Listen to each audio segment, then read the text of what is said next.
তুমি কি জানো তোমার ফোনের স্ক্রিন প্রতিদিন তোমার মস্তিষ্ককে ধীরে ধীরে দুর্বল করে দিচ্ছে এবং সবচেয়ে ভয়ের কথা হলো তুমি টেরও পাচ্ছ না।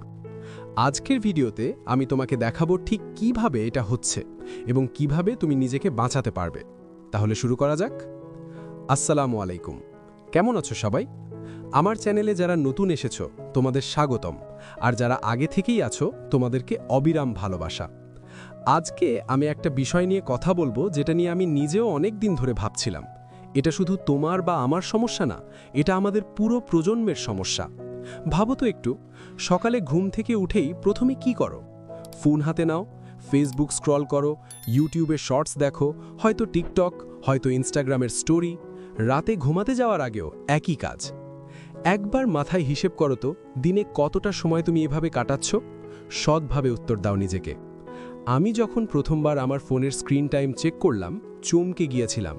দিনে 5 ঘন্টারও বেশি, মানে একটা কর্মদিবসের প্রায় অর্ধেক সময়। আর আমি জানতামই না এই 5 ঘন্টা কোথা থেকে আসছে। ঘুম থেকে, পড়াশুনো থেকে, পরিবারের সাথে সময় থেকে, নিজের স্বপ্নের পেছনে কাজ করার সময় থেকে। আজকে আমরা কথা বলবো এই সময় চুরি হয়ে যাওয়ার পিছনে কি আছে, এটা আমাদের মাথায় কি করছে, এবং সবচেয়ে জরুরি আমরা কিভাবে এই ভাত থেকে বের হতে পারি। প্রথমেই একটা ভুল ধারণা ভাঙা দরকার। তুমি হয়তো ভাবো ফেসবুক বা ইউটিউব বিনামূল্যে সেবা দিচ্ছে তাই ব্যবহার করছি, কিন্তু এই পৃথিবীতে কোনো কিছুই বিনামূল্যে না। তাহলে তারা কি নিচ্ছে বিনিময়ে? তোমার সময়, তোমার মনোযোগ, তোমার আচরণ, তোমার তথ্য। একটু সহজভাবে বলি, এই কোম্পানিগুলো বিজ্ঞাপন বিক্রি করে, আর বিজ্ঞাপন দেখানোর জন্য তাদের দরকার তোমার চোখ। যত বেশিক্ষণ তুমি স্ক্রিনের দিকে তাকিয়ে থাকবে, তারা তত বেশি বিজ্ঞাপন দেখাতে পারবে, তত বেশি আয় করতে পারবে। তার মানে তুমি পণ্য কিনছো না, তুমি নিজেই পণ্য।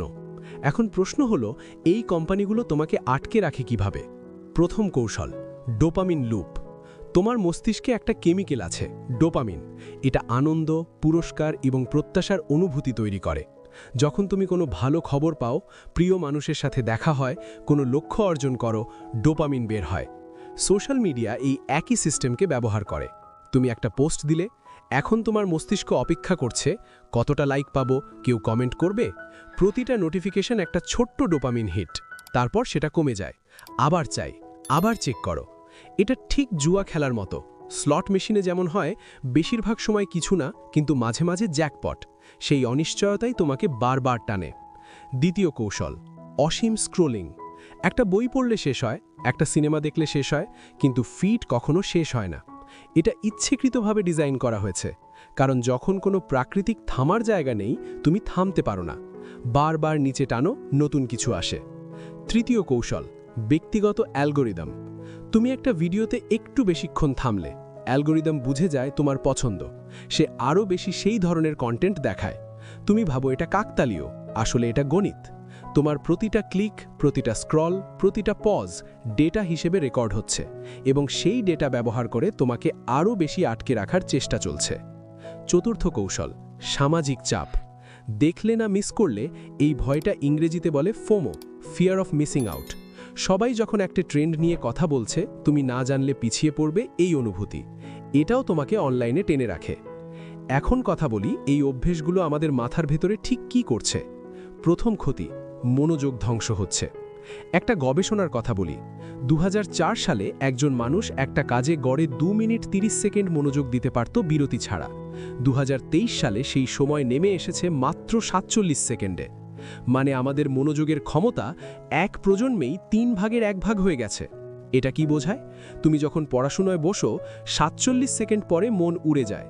কাজে বসলে বারবার ফোন দেখতে ইচ্ছে করে, কোনো গভীর চিন্তা করতে পারো না, কারণ মাথা সেই ধৈর্যটা হারিয়ে ফেলেছে। দ্বিতীয় ক্ষতি, তুলনার বিষ। সোশ্যাল মিডিয়ায় সবাই তাদের হাইলাইট রিল দেখায়। কেউ তার সেরা ছবি পোস্ট করে, সেরা মুহূর্ত শেয়ার করে, সাফল্য উদযাপন করে, কিন্তু কেউ তার ব্যর্থতা পোস্ট করে না। কেউ দেখায় না যে রাতে একা কেঁদেছে, পরীক্ষায় ফেল করেছে, সম্পর্ক ভেঙে গেছে। যখন তুমি অন্যের সেরাটা দেখে নিজের পুরোটার সাথে তুলনা করবে, তখন সবসময় নিজেকে হেরে যেতে দেখবে।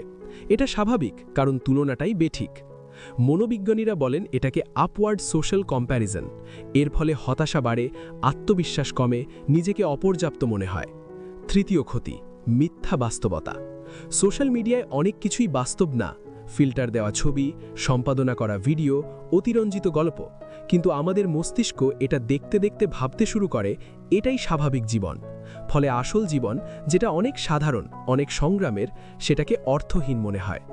চতুর্থ ক্ষতি, ঘুম নষ্ট হচ্ছে। রাতে ঘুমাতে যাওয়ার আগে ফোনের নীল আলো, ব্লু লাইট, মস্তিষ্ককে সংকেত দেয় যে এখনও দিন আছে। ফলে মেলাটোনিন হরমোন কম বের হয়, যেটা ঘুম আনে। এক সপ্তাহ রাতে ফোন দেখলে ঘুমের গুণমান তো এতটাই নামে যে শরীর মন দুটোই ক্লান্ত থাকে। দিনের বেলা মাথা ভার লাগে, মেজাজ খিটখিটে লাগে, কিছুতে মন লাগে না। পঞ্চম ক্ষতি, একাকিত্ব বাড়ছে। এটা সবচেয়ে বড় বিরোধাভাস। যত বেশি কানেক্টেড থাকছো, তত বেশি একা অনুভব করছো। কারণ ডিজিটাল সংযোগ আসল মানবিক সংযোগের বিকল্প নয়। স্ক্রিনের পিছন থেকে লাইক করা আর সামনে বসে চোখে চোখ রেখে কথা বলা এক জিনিস নয়। গবেষণায় দেখা গেছে, যারা বেশি সোশ্যাল মিডিয়া ব্যবহার করে তারাই বেশি একাকিত্ব ভোগ করে। আমি নিজে একটা সময় এতটাই স্ক্রোলিংয়ে আসক্ত ছিলাম যে বন্ধুর সাথে কফি খেতে বসেও ফোনে চোখ ছিল। একদিন সে বলল, তুই কি আমার সাথে আছিস নাকি ফোনের সাথে? সেই কথাটা আমাকে থামিয়ে দিয়েছিল। এখন আসি সমাধানে। আমি জানি অনেকে ভাবছো যে সোশ্যাল মিডিয়া ছেড়ে দেওয়া সম্ভব না। একদম ঠিক কথা, ছেড়ে দেওয়ার দরকারও নেই, কিন্তু তোমাকে এটা নিয়ন্ত্রণ নিতে হবে। আমি এটাকে বলি ডিজিটাল ইমিউনিটি। যেভাবে শরীরের রোগ প্রতিরোধ ক্ষমতা থাকে, মনেরও একটা প্রতিরোধ ক্ষমতা দরকার ডিজিটাল দুনিয়ায় টিকে থাকার জন্য। উপায় 1, সচেতনতা দিয়ে শুরু করো। আজকেই তোমার ফোনের স্ক্রিন টাইম চেক করো। আইফোনে সেটিংসে, অ্যান্ড্রয়েডে ডিজিটাল ওয়েলবিংয়ে পাবে। দেখো কত সময় কোথায় যাচ্ছে। সংখ্যাটা দেখলে অবাক হবে, কিন্তু এই অবাক হওয়াটাই পরিবর্তনের শুরু। উপায় 2, অ্যাপ টাইমার সেট করো। প্রতিটা অ্যাপের জন্য দৈনিক সীমা ঠিক করো। ফেসবুক 30 মিনিট, ইউটিউব 1 ঘন্টা, ইনস্টাগ্রাম 20 মিনিট। তুমিই সিদ্ধান্ত নাও, কিন্তু একটা সীমা থাকুক। টাইমার বাজলে বন্ধ করো। প্রথম কয়েকদিন কঠিন লাগবে, কিন্তু একটু পরে স্বাভাবিক হয়ে যাবে। উপায় 3, ফোন মুক্ত সময় তৈরি করো। 3টে নিয়ম বানাও নিজের জন্য। প্রথমত, সকালে ঘুম থেকে উঠে প্রথম 30 মিনিট ফোন না। এই সময়টা নিজের। চা খাও, বাইরে তাকাও, একটু হাঁটো। দ্বিতীয়ত, খাওয়ার সময় ফোন দূরে রাখো। পরিবার বা বন্ধুর সাথে থাকলে সেই মানুষগুলোর দিকে মনোযোগ দাও।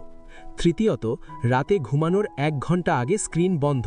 ফোন অন্য ঘরে রেখে দাও চার্জে। উপায় 4, ফিড পরিষ্কার করো। তোমার ফিড মানেই তোমার মানসিক খাদ্য। তুমি যা দেখছো সেটাই তোমার মাথায় ঢুকছে। যেসব পেজ বা চ্যানেল শুধু রাগ, হতাশা বা অকাজের বিনোদন দেয়, আনফলো করো। যেসব কন্টেন্ট তোমাকে কিছু শেখায়, অনুপ্রাণিত করে, নতুন কিছু ভাবতে দেয়, সেগুলো রাখো। তুমি ঠিক করো অ্যালগোরিদম তোমাকে কি দেখাবে। উপায় 5, কেন দেখছি প্রশ্ন করো। প্রতিবার ফোন তোলার আগে নিজেকে জিজ্ঞেস করো, কেন খুলছি? বোরিং লাগছে বলে? একাকী লাগছে বলে?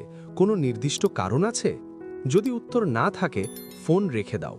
এই ছোট্ট প্রশ্নটা তোমার অনেক অর্থহীন স্ক্রোলিং বন্ধ করে দেবে। উপায় 6, নোটিফিকেশন বন্ধ করো। নোটিফিকেশন একটা ফাঁদ। প্রতিটা পিং তোমাকে বলছে, দেখো দেখো, এবং তুমি ছুটে যাচ্ছ। ফোনের সেটিংসে গিয়ে অপ্রয়োজনীয় সব নোটিফিকেশন বন্ধ করো। শুধু রাখো কল, জরুরি মেসেজ, বাকি সব বন্ধ। তুমি যখন চাইবে তখন চেক করবে, অ্যাপ তোমাকে ডাকবে না। এখন কথা বলবো সবচেয়ে গভীর বিষয়টা নিয়ে। সোশ্যাল মিডিয়ার সবচেয়ে বড় ক্ষতি হলো সে তোমাকে তোমার নিজের পরিচয় থেকে সরিয়ে দেয়। তুমি কে? তোমার স্বপ্ন কি? তোমার জীবনে কি চাও? এই প্রশ্নগুলোর উত্তর দেওয়ার জন্য দরকার নিরিবিলি, দরকার নিজের সাথে সময়। কিন্তু সোশ্যাল মিডিয়া সেই সুযোগটাই দেয় না। প্রতিটা ফাঁকা মুহূর্তে সে তোমাকে কিছু না কিছু দিয়ে ভরিয়ে রাখে। ফলে তুমি কখনো নিজের সাথে একা থাকতে পারো না, এবং যে নিজের সাথে থাকতে পারে না সে নিজেকে চিনতে পারে না। এই অবস্থায় একটা বিপজ্জনক জিনিস হয়, তুমি অন্যের মতামতের ওপর নির্ভরশীল হয়ে পড়ো। তোমার পোস্টে কতটা লাইক পড়ল, কেউ কমেন্টে কি বলল, এটা তোমার মেজাজ নির্ধারণ করে দেয়। লাইক বেশি হলে ভালো লাগে, কম হলে মন খারাপ। এটা আত্মসম্মানের একটা ভঙ্গুর ভিত্তি, কারণ এই ভালো লাগা তোমার হাতে নয়, অন্যের হাতে। আসল আত্মসম্মান কোথা থেকে আসে?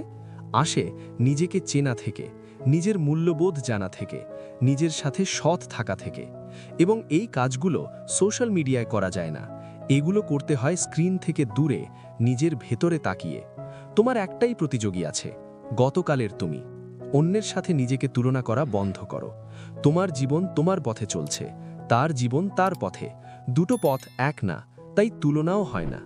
প্রতিদিন একটাই প্রশ্ন করো, আজ কি গতকালের চেয়ে একটু ভালো করলাম, একটু বেশি শিখলাম, একটু বেশি সৎ ছিলাম, একটু বেশি মনোযোগ দিলাম?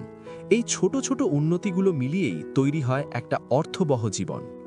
তোমাকে একটা প্রশ্ন করতে চাই, যদি প্রতিদিন যে সময়টা সোশ্যাল মিডিয়ায় যাচ্ছে সেই একই সময় অন্য কিছুতে দিতে, 1 বছরে কি হতো? ধরো প্রতিদিন 2 ঘন্টা বাঁচালে, 2 ঘন্টা দিয়ে প্রতিদিন পড়লে 1 বছরে 700 ঘন্টার বেশি পড়া। এই সময় তুমি যে কোনো বিষয়ে বিশেষজ্ঞ হতে পারো। 2 ঘন্টা দিয়ে কোনো দক্ষতা চর্চা করলে, কোডিং, লেখালেখি, সঙ্গীত, ফটোগ্রাফি, 1 বছরে তুমি পেশাদার মানের হয়ে যেতে পারো। 2 ঘন্টা দিয়ে ব্যায়াম এবং হাঁটলে তোমার শরীর আর মন দুটোই বদলে যাবে। সময়ের আসল মূল্য আমরা বুঝি না যতক্ষণ না সেটা চলে যায়। তাহলে স্ক্রিনের বাইরে জীবনটা কেমন হতে পারে? 1. প্রকৃতিতে সময় কাটাও। প্রতিদিন অন্তত 20-30 মিনিট বাইরে হাঁটো। গাছ দেখো, আকাশ দেখো, বৃষ্টি দেখো। এটা শুনতে সাধারণ মনে হচ্ছে, কিন্তু গবেষণায় দেখা গেছে প্রকৃতিতে থাকলে কর্টিসল কমে, মনোযোগ বাড়ে, হতাশা কমে। 2. আসল বই পড়ো। ফোনে পড়া আর হাতে বই নিয়ে পড়া এক লয়। হাতে বই থাকলে মনোযোগ বেশি হয়, গভীরে যাওয়া যায়। প্রতিদিন মাত্র 20 পাতা পড়লে বছরে 5-6টা বই শেষ করতে পারবে। 3. মানুষের সাথে সত্যিকারের কথা বলো। পরিবারের কাউকে, বন্ধুকে সরাসরি সামনে বসে কথা বলো, মেসেজে না, ভয়েস নোটে না, সরাসরি। এই সংযোগটা ডিজিটাল দিয়ে পূরণ হয় না। 4. একটা শখ তৈরি করো। যে কাজে সময় গেলে টের পাও না সেটাই শখ। রান্না হোক, বাগান করা হোক, ছবি আঁকা হোক, গান গাওয়া হোক। এই কাজগুলো করলে মন ভালো থাকে, কারণ এগুলো তোমার, অ্যালগোরিদমের না। 5. নীরবতাকে ভয় পেও না। আমরা নীরবতাকে ভয় পাই বলেই ফোন তুলি, কিন্তু নীরবতাই সেরা চিন্তা আসে। একটু চুপ করে বসো, কোনো ইনপুট ছাড়া, দেখো মাথায় কি আসে। শেষে বলি একটা গুরুত্বপূর্ণ কথা, দায়িত্বশীল থাকো, নিজের প্রতি এবং পরিবেশের প্রতি। তুমি যে ধরনের কন্টেন্ট শেয়ার করছো, যে ধরনের মন্তব্য করছো, সেটা অন্যের জীবনে প্রভাব ফেলছে। একটা নেতিবাচক মন্তব্য কারোর সারা দিন নষ্ট করে দিতে পারে, একটা অতিবাচক মন্তব্য কারোর জীবন বদলে দিতে পারে। তুমি কোন দিকে থাকতে চাও? তাহলে আজকে তোমাকে একটাই চ্যালেঞ্জ দিচ্ছি, নাম দিচ্ছি 7 দিনের ডিজিটাল ডিটক্স চ্যালেঞ্জ। আগামী 7 দিনের জন্য শুধু এই 3টে কাজ করো। 1. প্রতিদিন সোশ্যাল মিডিয়া ব্যবহার 1 ঘন্টা কমাও। সেই 1 ঘন্টায় এমন কিছু করো যেটা তোমাকে আসলেই কিছু দেয়। 2. প্রতিদিন সকালে উঠে প্রথম 30 মিনিট ফোন হাতে নেবে না। 3. রাতে ঘুমানোর আগে ফোন দূরে রেখে দাও। মাত্র 7 দিন, তারপর নিজেই দেখো পার্থক্য। এখন একটাই কাজ করো, নিজে কমেন্ট করো, আমি চ্যালেঞ্জ নিলাম। শুধু এটুকু, এই ছোট্ট প্রতিশ্রুতিটাই তোমার শুরু হতে পারে। আর যদি মনে হয় এই ভিডিও কারো কাজে আসতে পারে, শেয়ার করো, হয়তো একজনের জীবনে একটু পার্থক্য আনতে পারবে। ভিডিওটা ভালো লাগলে লাইক করো, না করলেও সমস্যা নেই। তুমি যদি একটাও কাজের কথা পেয়ে থাকো আজকে, সেটাই আমার জন্য যথেষ্ট। শেষে একটাই কথা বলবো, সোশ্যাল মিডিয়া একটা হাতিয়ার। হাতিয়ার নিজে ভালো না খারাপ, এটা নির্ভর করে তুমি কিভাবে ব্যবহার করছো। আগুন দিয়ে রান্না হয়, আবার পোড়ানোও যায়। পানি জীবন দেয়, আবার ডুবিয়েও মারে। তুমি যদি সচেতনভাবে এটা ব্যবহার করো, শেখার জন্য, যোগাযোগের জন্য, নিজেকে প্রকাশের জন্য, তাহলে এটা তোমার জীবনকে সমৃদ্ধ করবে। কিন্তু যদি এটাকে নিজেকে নিয়ন্ত্রণ করতে দাও, তাহলে তুমি চালক না, তুমি যাত্রী। নিজের জীবনের চালক তুমি নিজেই হও। স্ক্রিনের বাইরেও একটা জীবন আছে, একটা সুন্দর, গভীর, অর্থবহ জীবন। সেটাকে বেছে নাও। ভালো থেকো, সুস্থ থেকো। দেখা হবে পরের ভিডিওতে। আল্লাহ হাফেজ।